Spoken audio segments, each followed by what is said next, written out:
So there is no love like the first. Who agrees with me on that? Does anybody remember their first love? Oh, yes, That's why I wrote this book. The first love is hard to forget because it leaves an imprint on the sensory areas of your brain.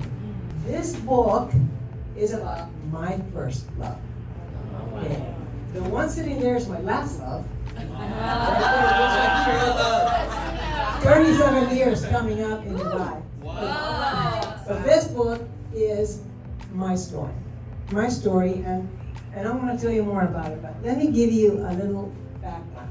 So, when I was 8 years old, I came from Cuba with my parents, and we left Cuba, a little tiny island, and came to America.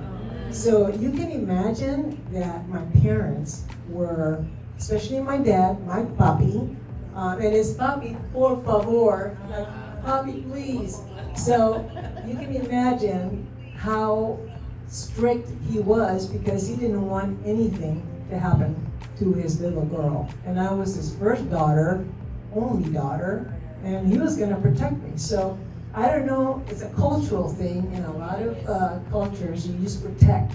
So I wasn't allowed to date or do what other young girls my age did because God forbid something should happen to me out in the big, bad world. So I fell in love with my first crush when I was 17. His name was Richard. And I only had 3 or 4 months toward the end of my senior year when he was transplanted from Tempe, Arizona, and he would happen to be in one of my classes. And it was just an innocent little kiss, and I'll never forget it. And I talk about that. Of course, I've woven that into a story. And if I had done my actual story, the book would have been 10 pages. So I couldn't do that. I had to craft a lot of embellishment in the story to make it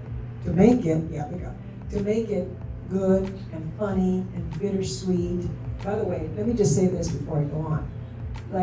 All the girls are me, broken up into 5 pieces.